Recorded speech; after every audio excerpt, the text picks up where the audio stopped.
Hey, so why 35 anyway? Well, it's a great question and something I've never really been able to articulate quickly, but I'm going to try my best and tell you the yarn. It was 1995. We were four of us. We were 15-year-olds having our first beers at our mate Stickman's house in Ashmore, and we needed a gang. So we did this thing that the girls were doing at school. It was like a compatibility test or something. You added up your names. A was 1, B was 2. But anyway, the long and the short of it is after we fucked around with this, we probably were doing it wrong, that we come up with 35. And back then it was me, JS, Joel Scott, it was Ash Douthwaite and Jai Colco. That was the four of us that become the 35. We didn't know then that our sweet gang we started in Ashmore would still be kicking around 30 years later. So much so that other people have joined our 35 gang. We've got children that are running 35. It's just turned into something that's definitely become a huge part of my identity now. Anyway, I was doing an interview, take your shades off. I had to do some interviews for the mighty North End board riders who've got me to make their 50th birthday video, which is just so sick. And I got to interview JS this morning, one of my oldest friends, JS35, and we're talking, and then what we realized, we come across a revelation, is that South Stradbroke Island is actually the reason that we became cameramen ever at all. And there's a goosebump, I'm getting them again. There's a goosebumps moment in the interview, which was for something else. And then I realized, hey, at the end, I'm like, JS, this has got to be its own thing. I used to do a couple little potties, and this is perfect. I can't believe I've got JS to come and sit in my studio, my new studio down here in Tugun, and talk about this. So here's half an hour of me and JS talking about North End and Straddy and the good old days. And I hope you enjoy the mighty JS35. When you first saw North End, talk about how did North End become something that on your radar? Yeah, so maybe it was, when Ash told me, you, Cole, Tabula, when about this club, you go down and you just hang out, you surf, and I was like, oh, okay, cool. And I don't know if I was with you that day, but I remember walking over the dunes at the Spit, tent set up, and just the froth. Everyone was like your best mate. I didn't know anyone really. And then you'd see these guys like you'd look up to, like, the nutties and the pollards and whoever it was. And I just remember, wow, this is kind of cool. Pretty sure I didn't even surf like in the club or anything, but I just went and hung out. So that was kind of cool. And the relationship's kind of grown from there. And everyone knows everyone. Everyone's like family. Yeah. I think about those names that you're saying, Fish 2, and probably everyone who's your mate now, 30 years later. Clearly it was an influential time because now they're all your best mates. Yeah, it's wild. Like when we talk about North End being a family club and mates, like I don't know if we're falling out of this club. I don't know anyone that's ever fallen out. Everyone is still mates. Everyone still has beers together. Everyone still talks to each other. Like, yeah, it's kind of wild. It really truly is. I feel like, I don't know, it's if we're so separated from the southern end or whatever, but we kind of own that surface to Straddy, and we got the pinnacle there, Straddy. I don't know, I feel like there's a different kind of feel to the club with other clubs, and like you see it and you hear people talk about it when the single fins on or whatever club events. You always hear the people out of town say, out, like North End, the culture is so nuts.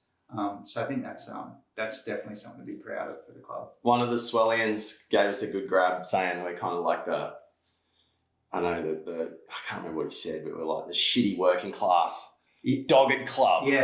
Yeah. And it's funny though, like, because some people could think the other way, because they're like, you're from surface, you're ritzy gootsy kind of. But yeah, I think it was probably, I reckon I've heard him say that on a podcast or something, saying about how we're just like the grunt of the North End, the working class. They're just kind of always so frothing. And what wouldn't you be when you got the best one in the world? What was Main Beach like when you were little? Oh my God. We used to have a gang called NLCC, Narrowneck Local Cunt Crew. Fuck. I remember we used to rock up there in the Arbos. Every weekend we'd take all the, the Kingswoods, the Commodores, Rat Boy, Raz, you, Ash, Cogs, and we used to hang there. That's all we used to do, is hang there all weekend. And that was our childhood growing up at Narrowneck. Living, breathing Narrowneck, Main Beach Bakery. That's all we used to do. I remember stories when, me, you, Coles used to ride from and Rat Boy, we used to ride from Parkwood early in the mornings on a push bike, kicking fucking bins all the way to Narrowneck, surf in the morning, ride all the way back, then go to school. I still remember that. I couldn't ride that far now. No way. Like, I can't believe we were, one, allowed, and two, that's so far. It was a different time. It was. Yeah, we were lucky in some ways. And like Narrowneck, maybe like talk about what Straddy means to you. Like, what is Straddy, firstly, to someone who it's from Japan? Yeah. Tell us about Straddy. What is it? Straddy is I mean, you could say Straddy's a man-made break because they had to, you know, Straddy's, I guess you could say it's a man-made wave. The government made the seaway because of the erosion and the flooding, so they made the break wall, and they had to pump sand from one side and pump it to the other. So there's like a pump at Straddy which pumps sand out, so it means the banks are really close to shore, but also the water that goes out and the sand that goes out through the seaway creates like an offshore sandbar, which breaks the swell up and makes it all peaky. So it goes shallow, goes back to deep water, but it's kind of refracted A-framing. So it's like you just imagine what you would draw at school, a perfect A-frame peak. That's what Straddy is, and that's the photo I've got in my phone. It's that most perfect peak. What it means to me, I mean, like, fuck. I mean, I've used to go, obviously, on the old school ferry, paddled it enough times, saved up, bought a boat, upgraded to a jet ski, and I've been going there since I was 13, 14. And, you know, I get shit because now I'm on a jet ski, but the amount of years I paddled that seaway, and, you know, I don't care what anyone says. Like, I get so many waves. I'm so happy. I remember I was talking to Penny about this the other day. I remember so far back, because I was working at Channel 9, I had this camera housing. It was about this big, and it was a proper water housing with a proper camera inside. And I used to straddle the thing like this, drive the jet ski, film and Penny like that. And it's just like, mate, I've gone from that to this tiny little thing in a mouth now filming it. But to answer your question, Straddy to me is like, it's my third child. Like, I honestly, it makes me so happy. Like, that's all I look at. I don't look at any other forecast anywhere. I don't give a fuck about Burley at any points. I don't even care about anything. I look at that one forecast, and that's all I look at. Like, that's kind of all I really surf is when that's on. Yeah. Straddy gave you your career. Yeah, so I guess it's a funny story.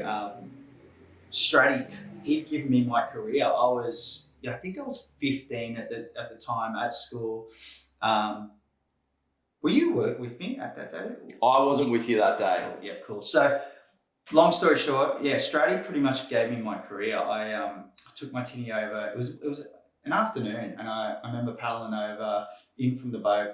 It was pumping. It was like 3-4 foot perfect Straddy. I remember paddling in from the boat, and I was like, fuck, Luke Egan's there. This is wild. I remember going, oh my God, this is psycho. And Luke Egan was like crazy, like CT guy. Just sitting out there, and I remember just looking up going, what is this helicopter doing? And this helicopter was like doing crazy shit above. I'm like, oh, they're obviously filming Luke, and it was a big Channel 7 helicopter. And then the helicopter come and land on the beach. I'm like, what the fuck is going on? And I was just watching because I was so in awe. I'm like, what's going on? And I see this guy jump out, pull his camera gear out of the helicopter and a surfboard. I'm like, what the hell? Helicopter flew off. Guy sets up his tripod on the beach, and I'm like, this is like a movie. And I remember just watching, I was kind of in awe. I was watching Luke, I was like watching this guy on the beach, and it was so weird. And I don't even know why I recognized it, but I was looking in, and the camera guy's board was like 20 meters behind him. And I just remember seeing someone pick it up and then kind of run. I was like, that is so weird. I wonder what's going on there. And the camera guy had no idea who was filming. I was just like out of nowhere. I didn't know the guy. I just kind of went in. I was kind of frothing like the helicopter and stuff. I said, what are you doing? He goes, I'm filming Luke Egan for Coastal Watch. Brownie's Coastal Watch. I was like, oh, I know that show. It's sick. I said, hey, did you have a surfboard? He goes, yeah. I said, oh, some guy just picked it up and ran. And he's like, what? I'm like, oh yeah. And he turned around. Obviously his board wasn't there. And he goes, come with me. I'm like, what? Who the fuck are you? What are we doing? Because we're going to go look for him. You got to show me what he looks like. I'm like, oh my God. So I started running with this guy. His name's Gordo. And we're going through the dunes, and it was probably 15, 20 minutes of just searching. We couldn't find him. And then all of a sudden, I just hear this, what the fuck? And Gordo had walked into this bush, and there was this campsite. And this he was a bodyboarder because he had bodyboards, and he had his tent set up. He had his camp, like his fire, his pots and pans. And I remember just walking around that corner, and Gordo had his board, like just fucking hitting the guy, ripping his tent, kicking his whole campsite, going, what the fuck, can you steal my shit, you grub? And I was like terrified. I was like 14, 15. I was just like, oh my God, what have I got myself? He's just killed this guy. We walk out, and I'm just like shitting my pants. I don't even know this guy. And he's like, thanks, mate. I owe you. I'm like, yeah, cool. I just want to go away. I'm so scared. And we got back down to the beach, and he goes, what do you do? I'm like, I'm at school. Like, I'm in year 9. And he's like, all right, well, do you want to come do work experience with me? I'm like, doing what? He goes, like, I'm a news cameraman. Well, I don't know. He goes, here's my number. Give me your number. I actually remember he rang my mum and dad, and he said to Unbelievable. me, yeah, he said, hey, just want to say your son's really good. This is what he did. He helped me out. Invitation's open if he wants to do something. And I had no idea what I wanted to do as a job. And I was like, you know what? I hated school. So I organised, and this is a funny thing, with school, there was no work experience back in the day. So I remember mum and dad asked them if I could do 1 day a week with this Channel 7 cameraman and not do school. I'm like, sounds mental. Best ever. So I started doing from year 9, and I went all the way to year 12, doing 1 day a week with Gordo at Channel 7. And I mean, it's a whole nother story what happened there. Oh my God. But yeah, which then led to, I finished school. I went straight into a full-time job, 20 years at Channel 9. Obviously got you into doing it. You were doing nothing, like just come do shit. Yeah, like it changed my life. It's the best shit It's made my whole life. Then we did it to your brother. Yeah. And so it's like, it's been this flow-on effect. Like, I got goosebumps. So do I. Yeah, it's like 3 of your best mates now still in this industry. Yeah, we're still fucking doing it. From, I can literally go goosebumps, from a strategy session, like it's wild how it all links back. So I guess crazy. Maybe deep down too, that's why it's so special to me in my heart. It's set up my whole life and everything. So, and mine. Yeah. as a byproduct, you did 9 months, I think, and you were killing it, and you're probably cheap as fuck. Yeah. They're like, is there any more of you motherfuckers out there? I remember, and I'm like, what are you doing again? You're on the dole. I don't even know. I was on the dole I was doing justice administration at TAFE in Southport when you rang, and I thought I was going to be a cop. Oh my God. And I'm like, this is the best shit. You won't believe how good it is. And then like, obviously then the memories from that, the next 20, like it's crazy. And that all stems. That's so crazy. From Stratty and going surfing. It's so wild. It's so crazy how it goes back that far. I had a beer with Damo talking about just like being friends for so long. I had a beer with Damo yesterday. He came here. I was sitting with him, and it was just such a nice treat to be with him. And I'm like, fuck, how is this? Like, it runs so deep. It's such a nice thing. It does. And I haven't been around a lot of other clubs. I don't know. But I do hear, like I said before, I do hear it from outside people how like the culture in North End is like something special. And I really am loving, and maybe I'm just, because I've got kids now, but seeing that pivot, I really like seeing it is, I look at it now and go, oh my God, this has got to be the biggest family club in Australia. Yeah. Like I actually look at it and go, it's like it's evolved, and I feel like everyone's kids are now in it, and now it's just like that generation after generation. I mean, that's so special. That's wild. I mean, the only memory out of that is I used to be so scared of ink. Like it was so fucking scary. And I think it was from you and Ash always talking about how scary he was. Yeah, the ink. I just never want to talk to him, grunt out in the surf. I'm like, that kind of scary. I remember Ink kicked us out of the club one day because I think, and Ink, if you're watching this, Colks wrote some random shit on the, remember the chalkboard was how you got the scores, and Colks wrote Jim Allen is or something. And I got pinned for it. And I think I got kicked out of the club, and I took it literally for about 10 years, but what I really did was just found nightclubs and shit. Yeah.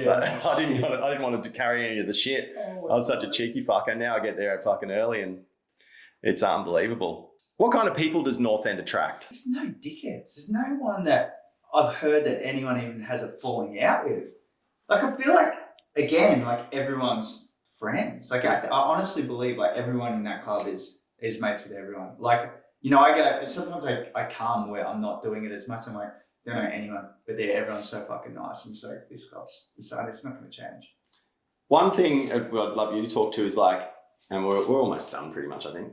Just how there's like a 10-year-old and a 60-year-old, but everyone's on the level playing field. That's what I find interesting about it. There's no gap between age. Everyone's there for the same thing. So maybe just talking about that. Yeah, there's like, when you're in the club and you're on the beach and you're judging, like you're sitting next to a 10-year-old. That's interesting. Yeah, I think it's kind of cool too. Like when you do, for instance, when you're sitting in the judging tent and you sit next to, you know, an OG that's been here forever, and there's a 10-year-old scoring, and you know, it's like, actually no one even cares. It's just like, it's so cool. It's just like, you got such a diversity gap of like ages, and you know, now the girls in the club are fucking ripping as well. So it's just, I mean, it's so special, man. I mean, I love that club. And I guess another thing too is we're pretty lucky. I mean, other clubs can say it as well, but you know, Snapper gets to serve Snapper, Kira gets to serve Kira, but I mean, fuck, those 3 Stratty comps a year are insane. And like, I mean, it's truly the only reason I really came back as a senior to do, because I'm like, this is wild. Like, we get to surf Stratty, never look left, and just in a jersey. I mean, I just think that is so crazy that we get to do that.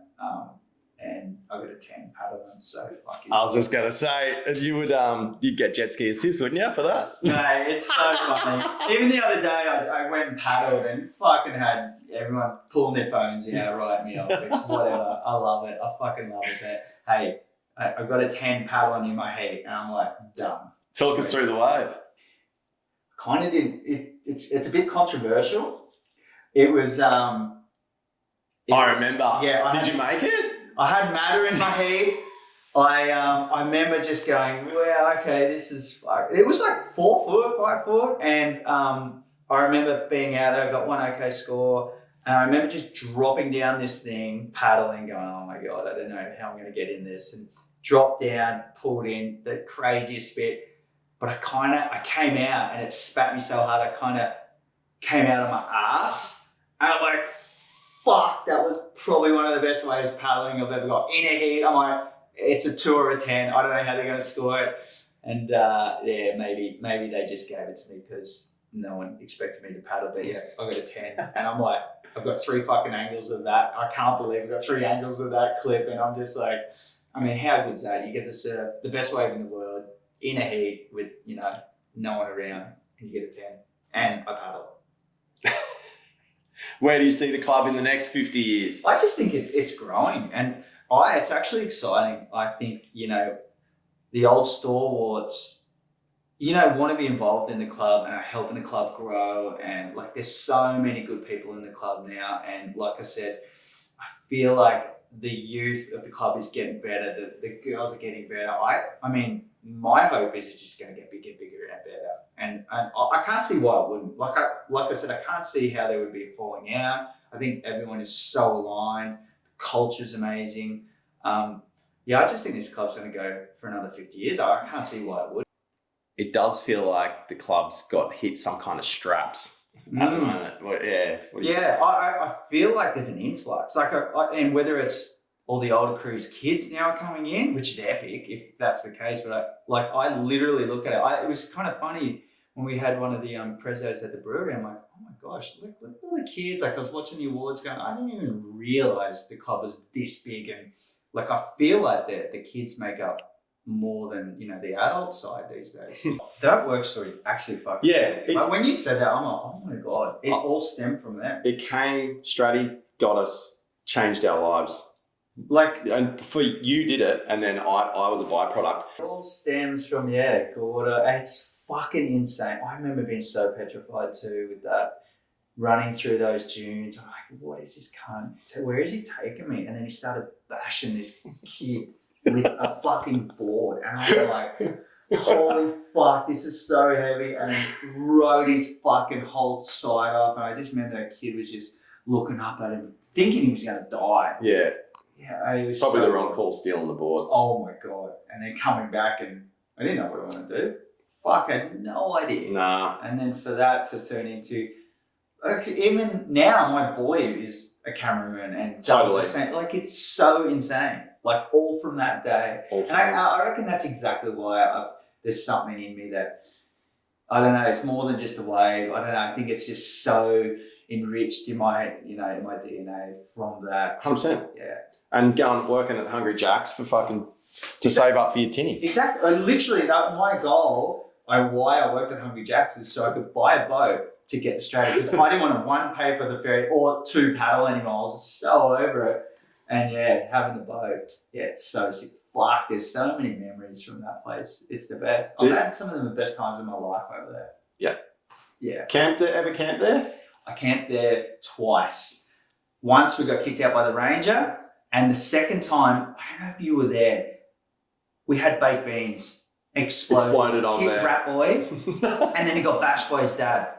Like, I still remember that. Like, we were sitting there and we put baked beans in, we forgot about it. It exploded. It fucking burnt his eye or something. He then, I think he went home that night and he got bashed by his dad, which is so heavy. But yeah, I still remember that. That was only 2 times. I was terrified the first time because we got kicked out by the ranger, and he's just so scary. And then that was the second time Rat Boy got fucking baked beans in the eyes. So yeah. Well, Seaway turns 40 this year because Bradman's doing the thing, which makes me realise, like, okay, so it's 40. Club's 50.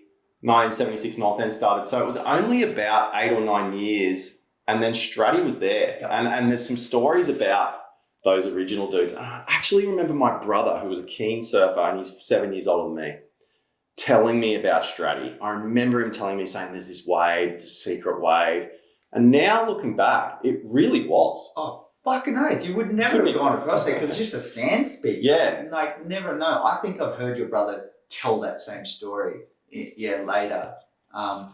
But yeah, I mean, even some of the old guys, maybe it was Nutty or Pollard telling me stories too back in the day where they did sometimes go over there. I mean, Adrian's a good one too on the 20. Like, he's maybe talked to me about it as well, going back in the old days, and even first when it started with the brick, the Seaway wall. So yeah, I mean, it's got so much history, and it honestly is one of the best waves in the world. Like, there's an extension of Straddy now, which definitely is one of the best waves of the world, but still a part of Straddy. It's still Straddy. So yeah, it's fucking insane. So you still get licensed to go first on that wave. That's your wave up there. Oh, man, that fucking wave terrifies me. I've got no choice. Pity just puts me in. But I mean, that wave, it's funny, that wave. I remember my first time going there was in a helicopter for Channel 9.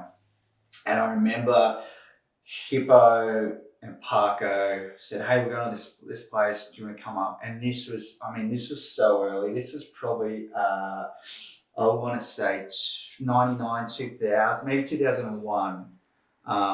And so we got the helicopter up and we went up to this way. I remember talking to the pilot going, we can't find it. We don't know where it is. We're kind of tripping. We're on the inside, and then the pilot's like, no, way out there. And I remember going, oh my God, what is this wave? And then, that relationship with the extension of Straddy, which it's still Straddy, it's kind of mind blowing that you got this crazy wave that's got a fucking brother that's probably way better, and it's just up the road. Yeah, I mean, that island is actually really special. There's actually I actually been looking next to Cran Cove. There's all those little cabins which don't have electricity. They're all off grid.